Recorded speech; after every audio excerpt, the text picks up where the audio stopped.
Amis ludomaniaques, bonjour et bienvenue dans cette nouvelle vidéo. Aujourd'hui, les règles de Verdant, un jeu de Molly Johnson, Robert Melvin, Aaron Mesburn, Kevin Russ et Sean Stankiewicz, illustré par Beth Sobel, édité par Flatout Games et distribué par AEG et qui sera localisé en France par Lucky Duck Games. C'est un jeu pour 1 à 5 joueurs de 10 ans et plus et des parties de 30 à 45 minutes. Dans Verdant, vous jouez le rôle d'un passionné de plantes d'intérieur essayant de créer l'espace le plus confortable en collectant et en organisant des plantes et d'autres objets dans votre maison. Vous devez positionner vos plantes de manière à ce qu'elles bénéficient des conditions d'éclairage les plus adaptées et en prendre soin pour créer la collection la plus verdoyante. Pour la mise en place du jeu, commencez par mettre dans le joli sac en tissu de Verdant l'ensemble des jetons, objets et outils d'entretien et mélangez tout cela. Ensuite, vous piochez au hasard 4 jetons et vous formez une rangée de 4 jetons comme j'ai fait ici. Vous mélangez les cartes plantes qui sont celles-ci et vous mettez la pioche en haut à gauche des jetons. Vous piochez 4 cartes que vous placez au-dessus des jetons. Vous mélangez ensuite les cartes pièces qui sont celles-ci et vous mettez la pioche en bas à gauche des jetons et encore une fois, vous piochez 4 cartes que vous mettez cette fois-ci en dessous des jetons. Vous constituez une réserve avec les jetons verdoyance de valeur 1, de valeur 3 et avec les pouces verts que j'ai mis ici. Concernant les pots de fleurs, on met toujours tous les pots en terre cuite en réserve, c'est ce que j'ai fait ici. Pour les autres types de pots, on en met pour chacun un de plus que le nombre de joueurs. Par exemple, dans une partie à 4 joueurs, on en met 5 de chaque. C'est ce que j'ai fait ici, j'ai mis 5 pots de chaque en pile. Sachant que l'exception, c'est le mode solo, où on en met 4 de chaque, quoi qu'il arrive. Chaque joueur pioche une carte plante et une carte pièce des pioches respectives, puis reçoit 2 cartes aide de jeu et une carte de stockage que vous voyez ici. Le premier joueur est celui dont la carte plante montre en haut à droite la condition de verdoyance la plus élevée. En cas d'égalité et parmi les joueurs à égalité, c'est celui dont le nom de la carte est le plus proche du début de l'alphabet qui sera premier joueur. Et maintenant que l'on connaît l'ordre du tour qui se jouera du premier joueur puis en sens horaire, on va distribuer des pouces verts. En effet, les pouces verts, vous n'en aurez aucun pour le premier joueur, vous en aurez 2 pour le dernier joueur, et pour tous les autres joueurs, moi par exemple, vous en aurez 1, et vous le mettez dans votre réserve de pouces verts.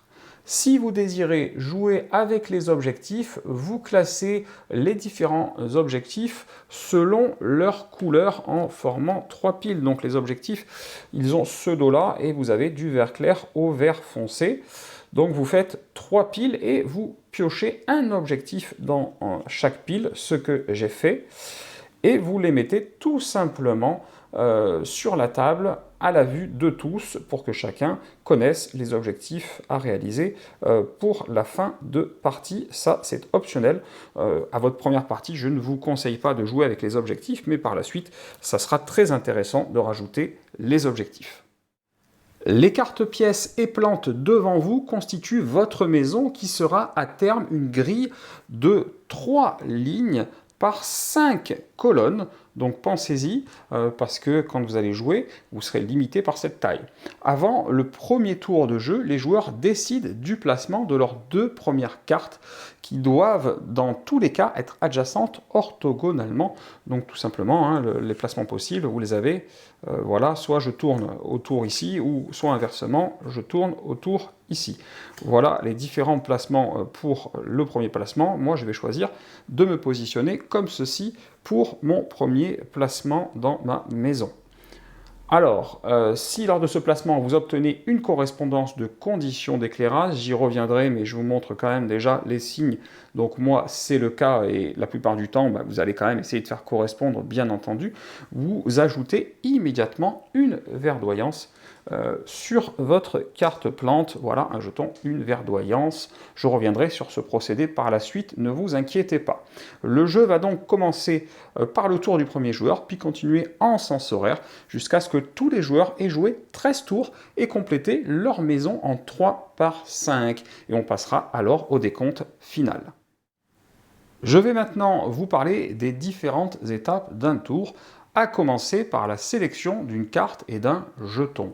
L'ensemble des cartes et des jetons au centre de la table, ici même, est appelé le marché. Et au début de votre tour, vous allez devoir sélectionner une carte et un jeton en provenance de la même colonne du marché. Donc sur une même colonne, je prends une des deux cartes et un jeton et je choisis la colonne qui m'intéresse le plus pour prendre cette combinaison de une carte et un jeton à l'intérieur d'une même colonne. Donc ça, c'est important. Si jamais la carte choisie a des jetons pouces verts sur elle, donc ça ne peut pas être le cas au tout premier tour, mais moi j'en ai mis pour vous montrer, j'ai mis un petit peu des pouces verts comme ça à droite à gauche.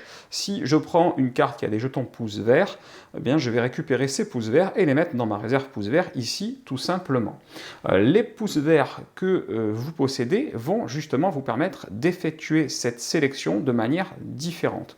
En effet, dès que vous cumulez au moins 2 pouces verts, bien pour 2 pouces verts, vous allez pouvoir réinitialiser n'importe quel nombre de jetons, c'est-à-dire que vous allez mettre de côté ici sur cette rangée les jetons qui ne vous intéressent pas.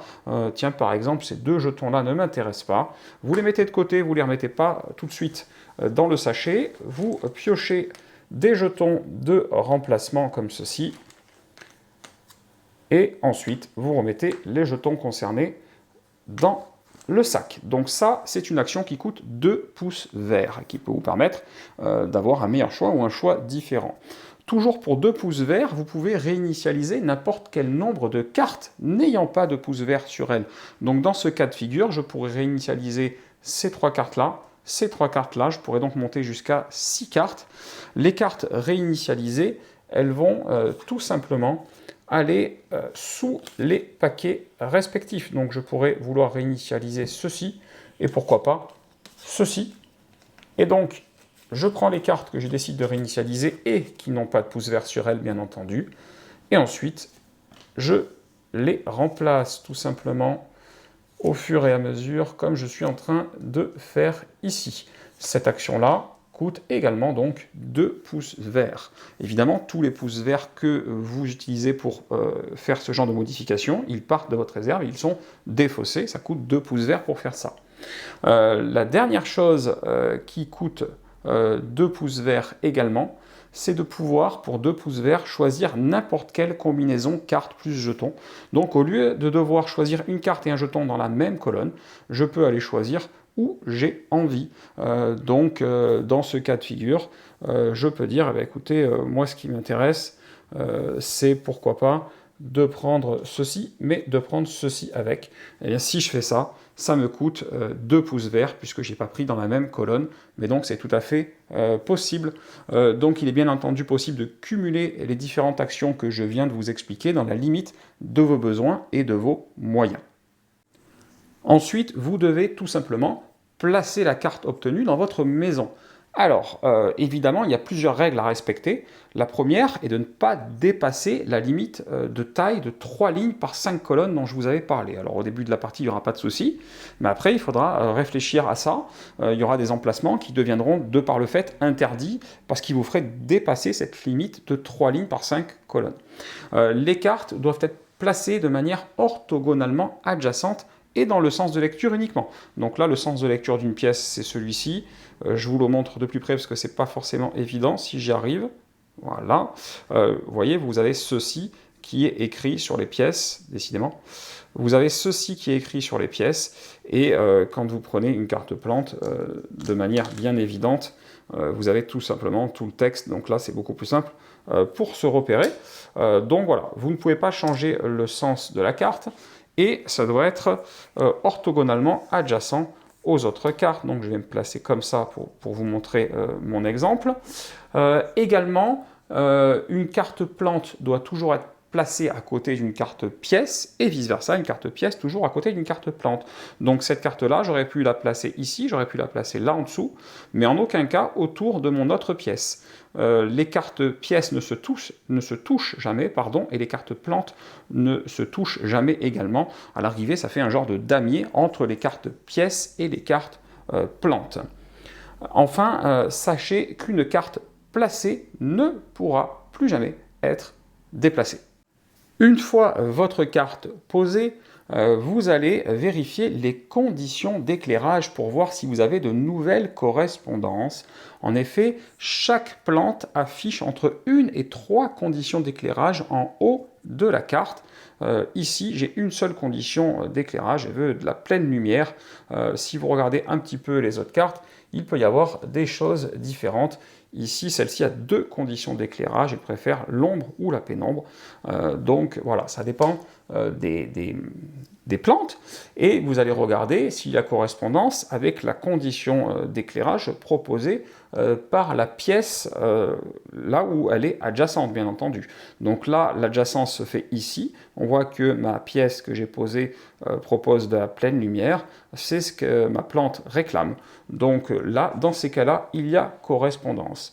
Et s'il y a correspondance, vous obtenez tout simplement un fameux jeton verdoyance à poser sur votre plante. Voilà, votre plante est heureuse, elle pousse, tout va bien. Il est bien entendu possible de déclencher plus d'une correspondance par tour selon votre placement.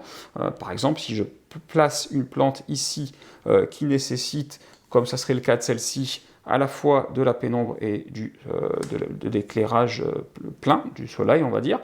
Là, ça correspond, et là, ça correspond aussi.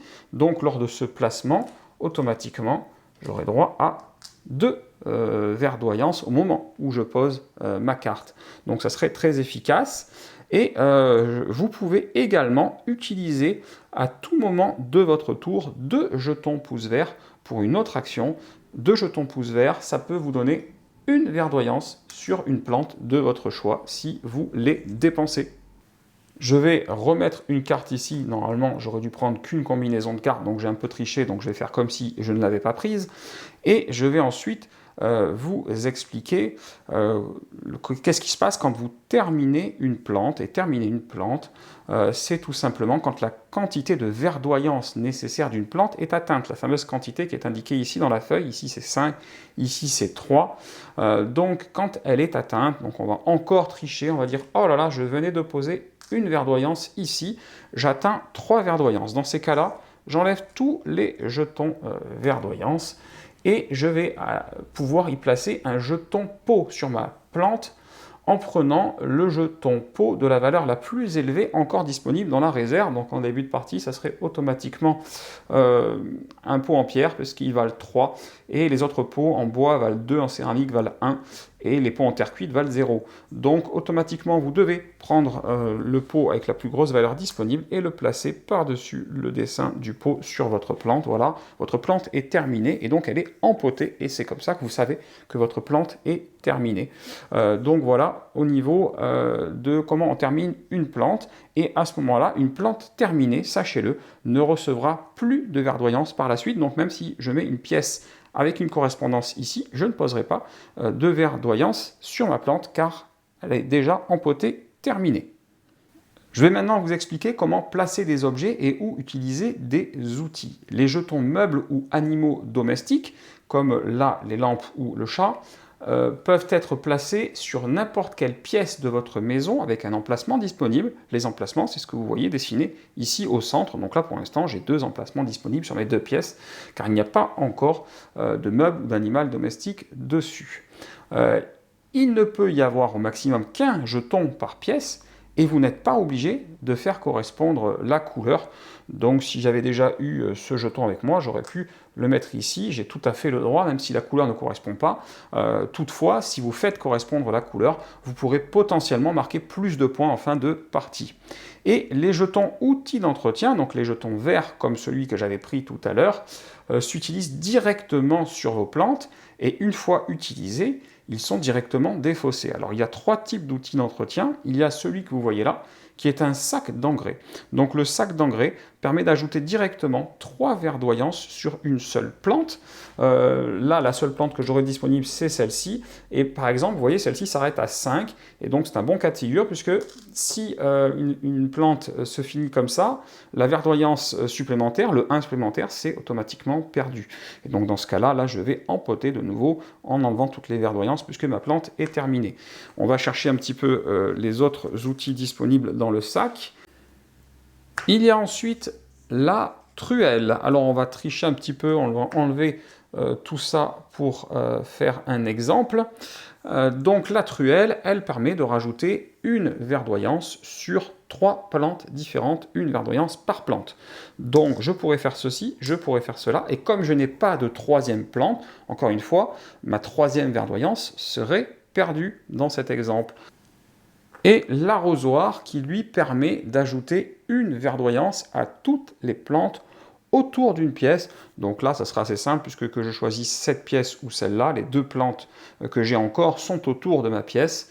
Et donc potentiellement, je peux rajouter comme ceci, une sur chaque. Et évidemment, encore une fois, si j'ai terminé, j'aurais dû empoter ma plante.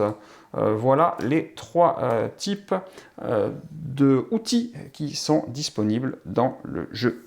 Sachez que vous pouvez également stocker un seul jeton objet et ou outil sur votre carte de stockage ici. Donc ça vous permet de le conserver pour un tour ultérieur. J'aurais pu, d'entrée de jeu, puisque c'est ça que j'avais pris, ne pas l'utiliser et le stocker ici.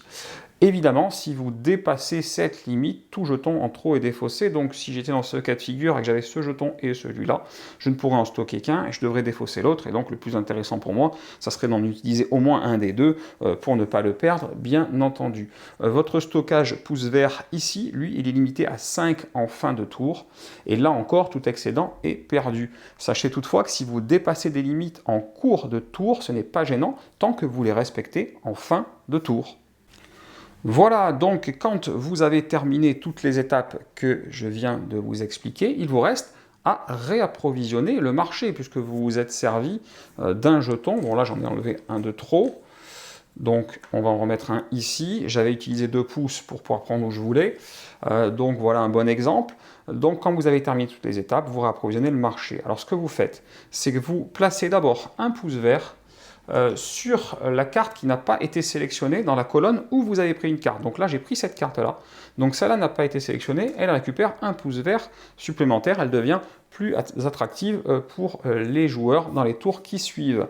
Ensuite, vous allez tout simplement remplir ce qu'il manque en piochant un jeton dans le sac et une carte correspondante ici pour que le marché soit complet pour la suite et pour les prochains tours des prochains joueurs. Et là, vous savez comment on joue à Verdante. Voilà. Donc de ce côté-là, c'est aussi simple que ça. Vous faites un tour comme je viens de vous l'expliquer, et puis en sens horaire, ça passe au joueur suivant, et ainsi de suite, jusqu'à ce que ça revienne à vous, ce qui était le cas, puisque moi j'ai minimum joué 2 tours, puisque j'ai 4 cartes, et ainsi de suite. Quand tous les joueurs ont terminé leur maison de 15 cartes en 3 lignes de 5, comme vous voyez là, la partie prend fin et il est temps de passer au décompte des points. Donc le décompte des points, vous allez d'abord compter les plantes terminées. C'est le premier truc que vous voyez sur votre feuille de score. Donc les plantes terminées, celle-là a de la verdoyance dessus, elle n'est pas terminée, celle-là non plus. Dès que vous voyez une plante empotée, elle est terminée. Donc là j'ai 11. Là, j'ai encore 5 et 5 de plus, ça fait 21. Là, j'ai encore 5, ça fait 26. Et 3, 29. Et 3, 32. 32, par exemple, en plantes terminées. Ensuite, vous allez regarder la verdoyance sur les plantes non terminées. Donc là, j'ai 3 et 3, 6, 9, 10, 11. Et là, c'est du 2 pour 1 arrondi à l'inférieur. Donc 11, c'est comme si c'était 10 divisé par 2, ça fait 5 points pour les plantes non terminées. Ensuite, vous allez regarder les jetons pots. Ils ont tout simplement en réalité des valeurs dessus. Donc je vous les montre, sauf pour les pots en terre cuite, c'est pas la peine d'essayer de les retourner. Ils n'ont aucune valeur indiquée dessus, malheureusement. Donc, si on regarde les valeurs sur les différents jetons pots, j'ai donc 1, 2, 3, 4, 5, 6, 7, 8, 9, 10, 11. 11 pour mes jetons pots. Ensuite, on va regarder les bonus des pièces. C'est-à-dire que vous allez avoir un point par plante correspondante. Donc tout simplement, je regarde cette pièce, elle veut des plantes bleues à côté d'elle, de toute façon, donc voilà une plante bleue par exemple. Donc ça veut dire que grâce à cette correspondance, je marque 1 point. Et sachez que cette correspondance sera doublée si la couleur de l'objet posé sur votre pièce correspond. Donc là, j'ai un joli chat de la même couleur que ma pièce. Il correspond à ce niveau-là, ça sera 2 points au lieu d'1. Il correspond à ce niveau-là, ça sera aussi 2 points au lieu d'1. Donc si on compte de cette manière-là, on a donc 1 point de correspondance ici. Ensuite, on monte à 2, 3, 4, 5. Ensuite, on continue, on monte à 6, 7, 8, 9. On continue, on monte à 10, 11. On continue, on monte à 12, 13, 14, 15. On continue, on monte à 16, 17. On monte à 18, 19. Donc 19 points de correspondance si je ne me suis pas trompé. Ensuite, on va regarder la collection de meubles et objets que vous avez. On va regarder tout simplement le maximum d'objets différents que vous possédez. Donc si vous avez des objets en double, ils ne compteront pas. Donc moi j'ai 5 objets différents, et là on regarde la grille sur l'aide de jeu, 5 objets, ça fait 12 points. Donc allons-y pour 12 points. Ensuite, on va regarder si vous avez toutes les couleurs de plantes pour le bonus collectionneur plantes, et si c'est le cas, vous gagnez 3 points. Donc non, je n'ai pas toutes les couleurs de plantes.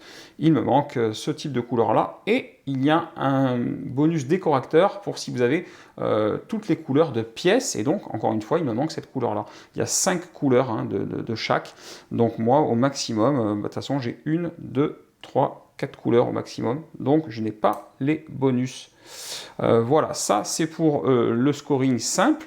Évidemment, vous avez aussi les scores des 3 objectifs potentiels à inscrire si vous avez joué avec les objectifs. Donc une fois que vous avez fait tout ça, vous calculez l'ensemble de votre score. Voilà, on va l'inscrire ici, 79 dans mon exemple. Et le joueur avec le plus de points l'emporte, bien entendu. Et en cas d'égalité, et parmi les joueurs à égalité, c'est le joueur avec le plus de pouces verts restants en réserve qui gagne. Il existe un mode solo, et pour sa mise en place, il vous faudra 4 pots par catégorie, sauf pour les pots en terre cuite qui de toute façon sont tous utilisés en cas de besoin. Il n'y a pas de souci de ce côté-là. Vous allez placer les 4 pots en pierre au-dessus des 4 colonnes du marché, comme j'ai fait ici. Vous faites également une pile avec les autres jetons au-dessus des cartes, avec les jetons de plus grande valeur en haut, puis par ordre décroissant. Donc il y en a 4 dans chaque pile, hein, en l'occurrence, mais plus tard, s'il y a besoin, vous pourrez avoir d'autres pots en terre cuite, bien entendu. Toute la différence en mode solo réside dans le fonctionnement du marché, qui va se comporter comme un tapis roulant. En phase 7 du tour, c'est-à-dire lors du réapprovisionnement du marché, vous allez, comme d'habitude, placer un pouce vert sur la carte qui est seule dans sa colonne. Donc on va imaginer que j'ai tout simplement, qu'est-ce qui aurait pu m'intéresser d'entrée de jeu? J'aurais pu par exemple prendre ceci, et donc prendre l'objet qui va avec et le stocker, tiens, par exemple. Donc si j'ai fait ce mouvement-là, vous allez mettre un pouce vert. Ça, jusque-là, ça ne change pas. Ensuite, vous allez défausser toutes les cartes et tous les jetons de la colonne la plus à droite. Donc là, dans ce cas de figure, je me suis servi dans cette colonne, donc il reste juste cette carte à défausser, et ce jeton d'ailleurs. Et sinon, j'aurais aussi défaussé le jeton et la carte là, si je m'étais servi ailleurs, en l'occurrence. S'il y a un pouce vert sur une des cartes, vous déplacez ce pouce vert vers la gauche sur la première carte disponible. Donc ça part dans la défausse, et ça part dans la défausse dans mon exemple. Sachez au passage que lors des déplacements comme ça de pouces vers la gauche au fur et à mesure, les cartes du marché ont une limite de 3 pouces verts, et que si une carte atteint cette limite, vous devez défausser tous les pouces verts présents sur cette carte. Vous déplacez ensuite toutes les cartes et jetons d'un cran comme cela vers la droite. Voilà qui est fait. Et ensuite, vous remplacez comme ceci, et en prenant le pot disponible du haut de la pile, et on va aller chercher dans le sac comme ceci. Voilà qui est fait. Donc vous comprenez qu'au fur et à mesure, si là je viens me servir et par exemple je suis intéressé par la pièce bleue et que je prends ça avec, tout ce qui est là va partir à la fin du tour.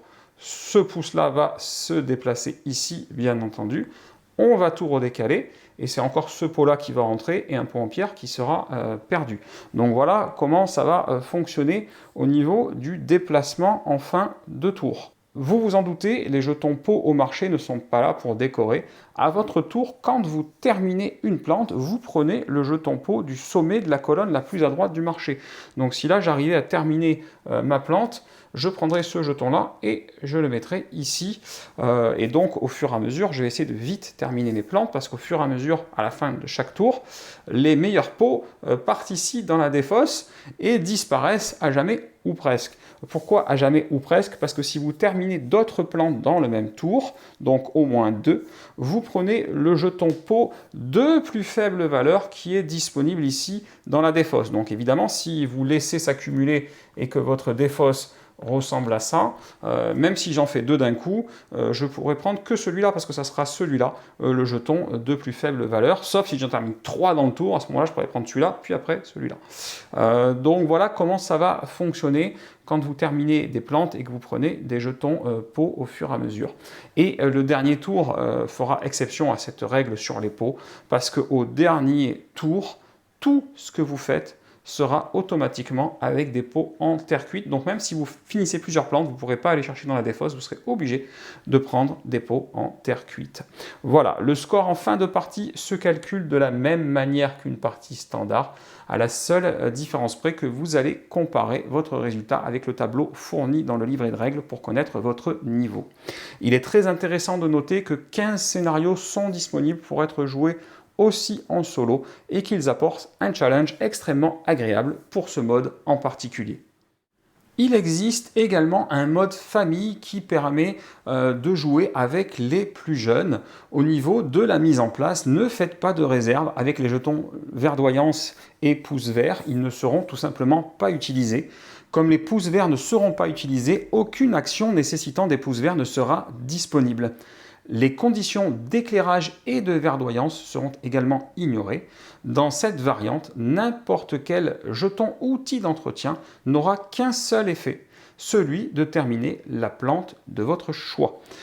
Donc si je prends, on va dire, qu'est-ce qui pourrait être intéressant pour moi, cette combinaison de plantes, je me pose là, comme les conditions de toute façon sont ignorées, c'est pas dérangeant, et je peux choisir de dire, tiens, cette plante-là est terminée grâce à ce jeton que je défausse.